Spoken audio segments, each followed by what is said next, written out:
வாழ்க்கையில் எவ்வளோ செல்வங்கள், எவ்வளோ பணம், எவ்வளோ சொத்துக்கள், எவ்வளோ நபர்கள் இருந்தாலும் நம்ம போகும் பொழுது ஒரு குண்டூசி கூட எடுத்துகிட்டு போக முடியாது அப்படிங்கிறது தான் நம்ம குரு அவருக்கு உணர்த்துறாரு.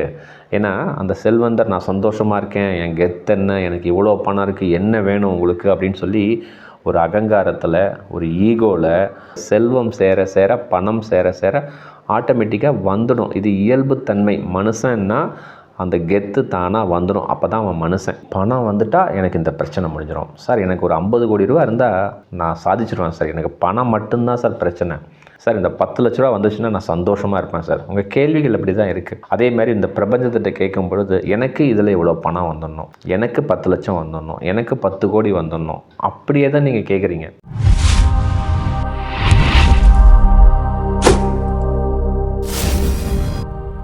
அன்பு வணக்கங்க. இன்றைக்கி ஒரு அற்புதமான தலைப்பை நம்ம விவாதிக்கலாம்.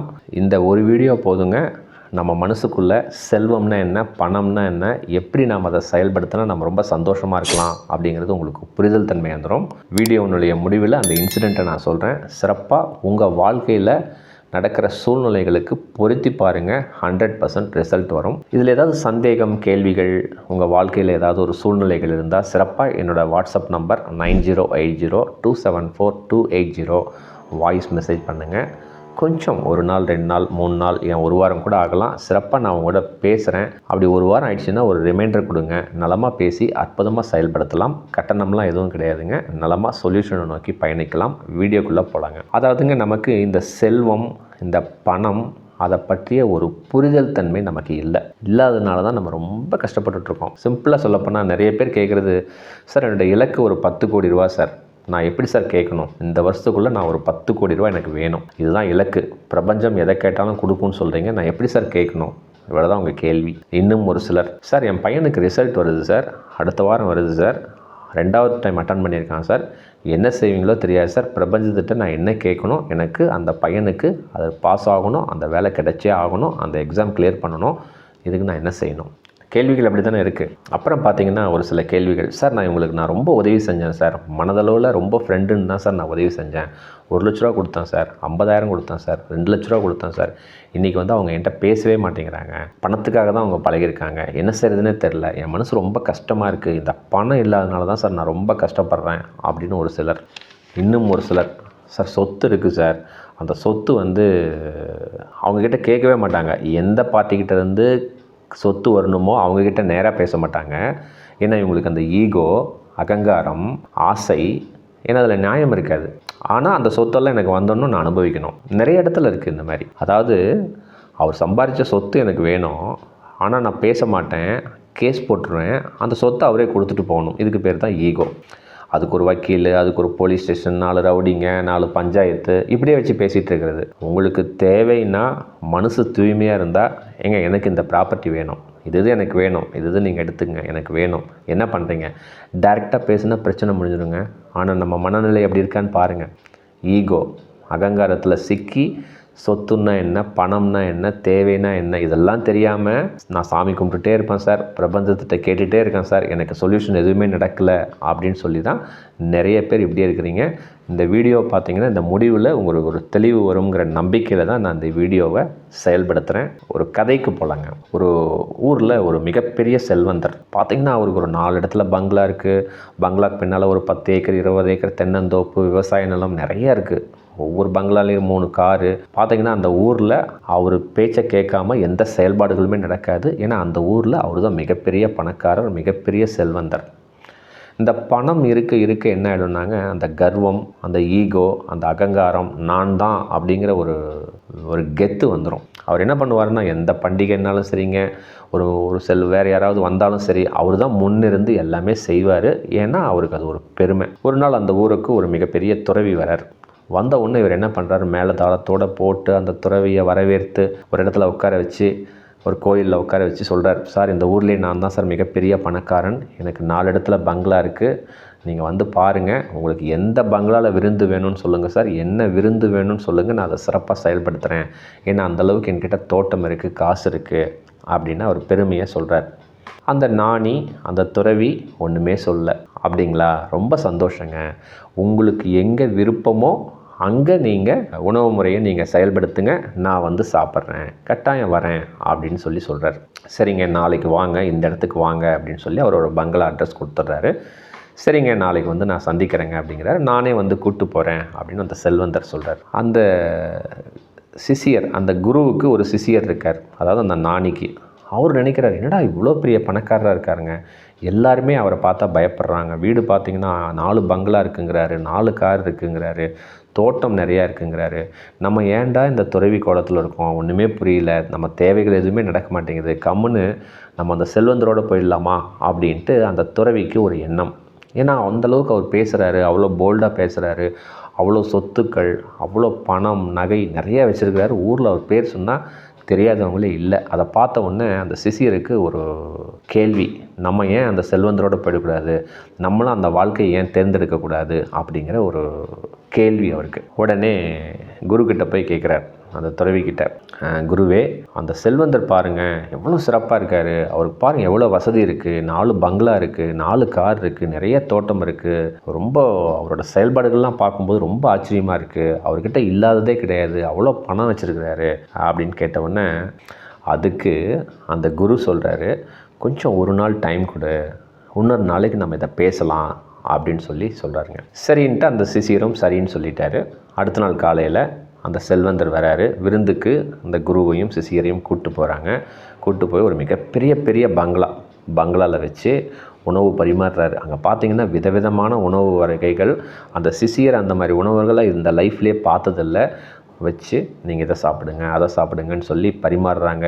50 பேர் இருக்காங்க, 4 கார் நிற்கிது, மிகப்பெரிய பங்களா. பார்த்தோன்னே அந்த சிஷியருக்கு ஒன்றுமே புரியல, இந்த மாதிரி சாப்பாடெல்லாம் நம்ம லைஃப்பில் சாப்பிடுவோமா, எப்படா இவ்வளோ செல்வந்தராக இருக்கிறாரு அப்படின்னு சொல்லி அவருக்கு மிகப்பெரிய ஒரு பிரம்மாண்டமான கேள்வி. சரி, நம்ம வந்து இந்த செல்வந்தர்கிட்ட ஏதாவது ஒன்று கேட்டு, இந்த செல்வந்தர் எப்படி இருக்கிறாரோ, அவருக்கு என்ன நினைப்புன்னா ரொம்ப சந்தோஷமாக இருக்கார் இந்த செல்வந்தர், ஏன்னா இவ்வளோ வசதிகள் இருக்குது, ஏன்னா அவரோட தோரணைகள், அவரோட செயல்பாடுகள் அப்படி தான் இருக்குங்கிறதுனால பணம் இருந்தால் போதும், நம்ம ரொம்ப சந்தோஷப்படலாம், நமக்கு வீடு இருந்தால் போதும், நம்ம ரொம்ப சந்தோஷப்படலாம், இந்த சந்தோஷத்தை நம்ம அடைஞ்சே ஆகணும், குருக்கிட்ட இந்த கேள்விக்கு பதிலை கேட்டு நம்ம அந்த சூழ்நிலையில் இருக்கணும் அப்படின்னு சொல்லி அந்த சிஷியர் முடிவு பண்ணிக்கிறார். ரோட்டில் ஒரு பிச்சைக்காரர் வந்து கேட்குறார், ஐயா தர்மம் பண்ணுங்கய்யா, பசிக்குது அப்படின்னு கேட்குறாரு. உடனே அந்த செல்வந்தர் சொல்கிறார், ஏய் யார் அங்கே நிற்கிறீங்க, எவ்வளோ பெரிய டிஸ்கஷன் இங்கே போயிட்டுருக்கு, யாரா அது, அவனை வெளில போக சொல்லு, அவனை ஃபஸ்ட்டு அந்த பக்கம் போக சொல்லு, வீட்டுக்கு முன்னால் நிற்க வேணான்னு சொல்லு அப்படின்னு சொல்லி கடுமையாக பேசுகிறாரு.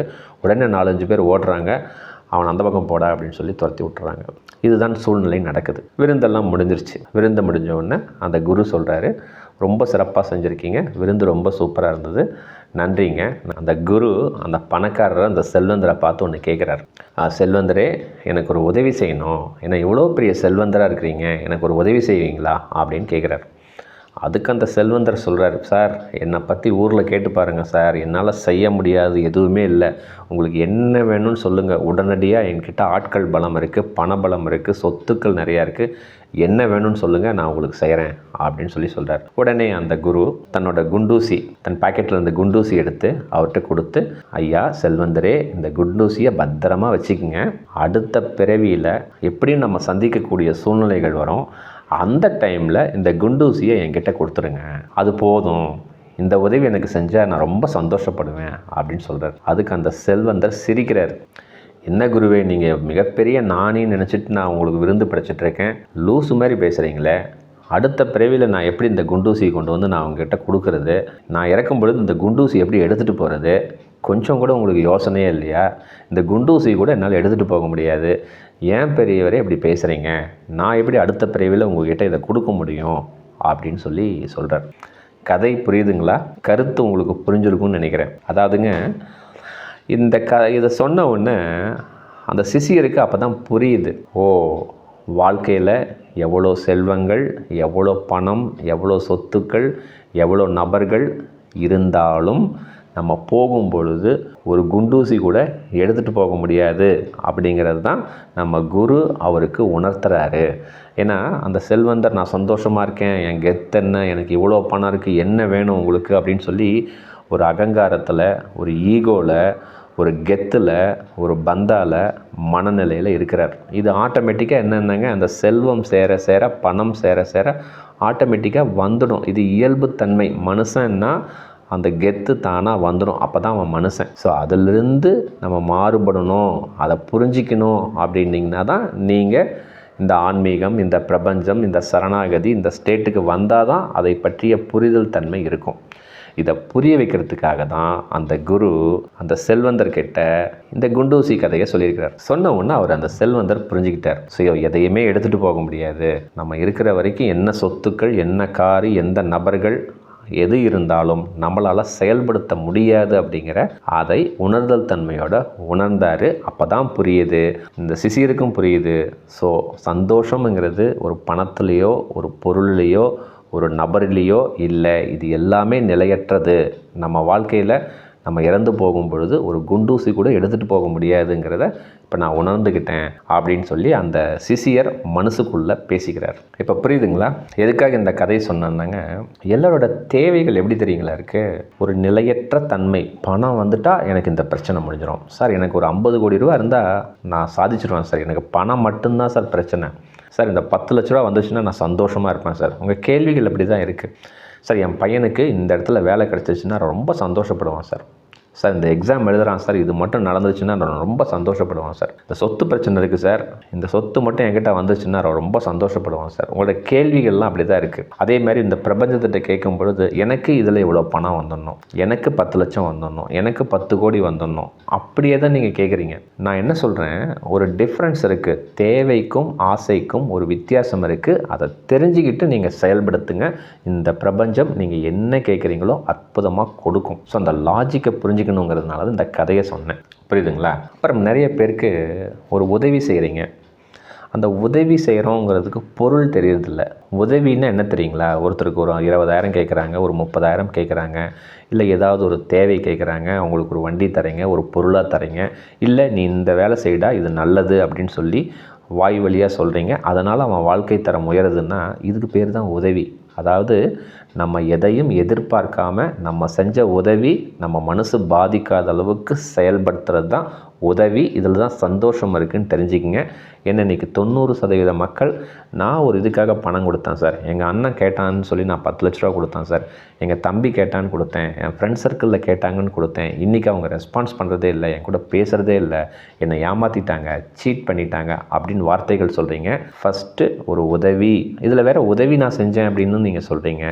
ஒரு உதவி அப்படின்னா அந்த உதவி செஞ்சது அந்த பணமோ பொருளோ நபரோ வந்தாலும் வரலைன்னாலும் நம்ம மனசை பாதிக்காமல் இருக்கிறது தான் உதவிங்கிறத ஃபஸ்ட்டு இந்த இடத்துல அக்செப்ட் பண்ணிங்க. அதே மாதிரிங்க வாழ்க்கையில் பணம், ஒரு பொருள், ஒரு நபர் சேர சேர சேர நமக்கு ஒரு ஈகோ, ஒரு ஆணவம், அகம்பாவம், நானுங்கிற ஒரு கெத்து சாதாரணமாக மனசு அப்படின்னு இருந்தால் ஏற்படும். அதை உணர்ந்துக்குங்க. உணர்ந்துக்கிட்டு நம்ம ஒரு இறைத்தன்மையில் ஒரு சரணாகதி ஸ்டேட்டில் சரி ஓகே இதெல்லாம் எனக்கு என்ஜாய் பண்ண கொடுத்துருக்கு, நான் ரொம்ப சந்தோஷமாக இருக்கேன், நானும் சந்தோஷமாக இருக்கேன், என் கூட இருக்கிறவங்களும் சந்தோஷமாக இருக்காங்கன்னு செயல்படுத்திட்டு அதில் ஒரு பகுதியை உங்களால் என்ன முடியுமோ மனசு திருப்தியாக மற்றவங்களுக்கு கொடுத்து உதவுங்க.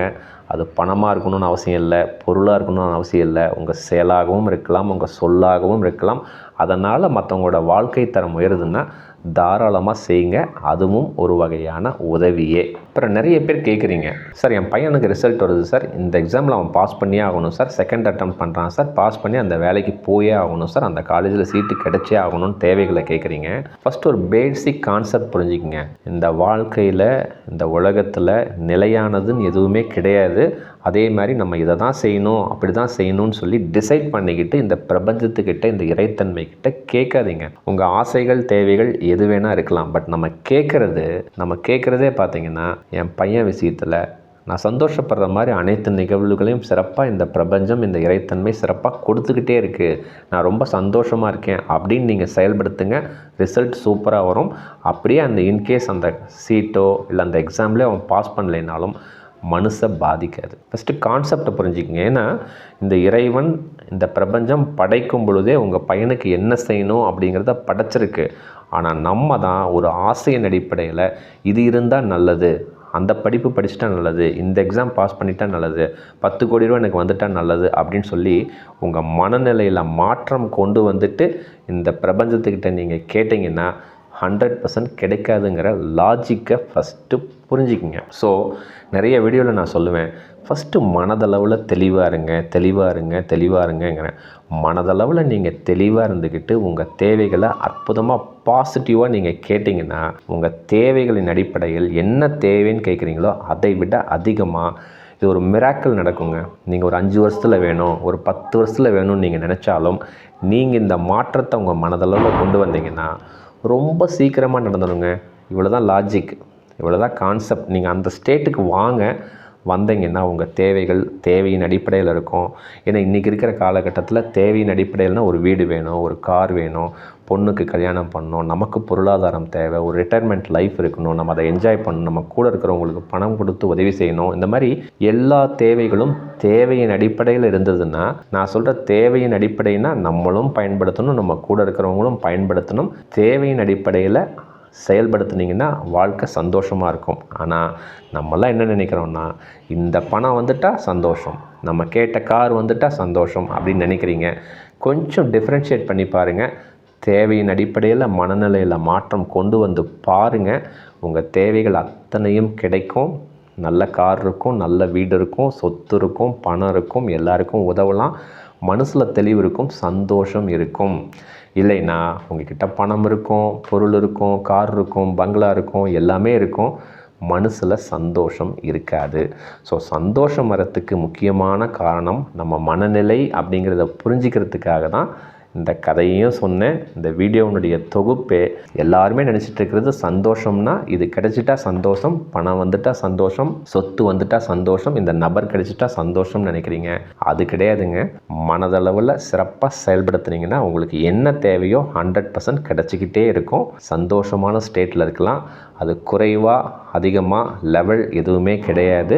நீங்கள் பிறக்கும் பொழுது என்ன செய்யணும், உங்களுக்கு என்ன தேவைங்கிறத இந்த இறைவன் நம்ம நினைக்கிறத விட அதிகமாக கொடுப்பாங்க. நம்மளாம் என்ன தெரியுங்களா தப்பு பண்ணுறோம், அறிவினை பயன்படுத்தி இது இருந்தால் நல்லது, அது இருந்தால் நல்லதுன்னு கேட்குறீங்க. கொஞ்சம் கான்செப்டை மாற்றி தேவையின் அடிப்படையில் நீங்கள் செயல்பட்டால், மனசில் தெளிவாக இருந்தீங்கன்னா உங்கள் தேவைகளை இந்த பிரபஞ்சம் அல்லது இந்த இறைத்தன்மை கேட்குறத விட அதிகமாக ஷார்ட் டேர்ம்லேயே கொடுத்துரும். ஷார்ட் டேர்ம்னால் நீங்கள் ஒரு 10 வருஷத்தில் எதிர்பார்க்குறீங்கன்னா ஒரு 3 வருஷம் 4 வருஷத்துலேயே மிராக்கிள் நடக்குங்க. இது தாங்க உண்மை. இதை புரிஞ்சுக்கிட்டு நீங்கள் செயல்படுத்துனீங்கன்னா வாழ்க்கையில் எப்பொழுதுமே சந்தோஷம்தான். இது இருந்தால் சந்தோஷம் கிடையாதுங்க, வாழ்க்கையே ஒரு சந்தோஷம்தான். புரிஞ்சு செயல்பட்டிங்கன்னா நலமாக நீங்கள் செயல்படுத்துங்க. வாழ்க்கை சந்தோஷமாக வாழ்கிறதுக்கு தான் அப்படிங்கிற புரிதல் தன்மையோடு செயல்படுத்துங்க. வாழ்க்கை ரொம்ப ரொம்ப நலமாக இருக்கும். மிக்க நன்றிங்க. அடுத்த வீடியோவில் இன்னும் அற்புதமான தகவலோடு செயல்படுத்தலாம். மகிழ்ச்சி. நன்றி.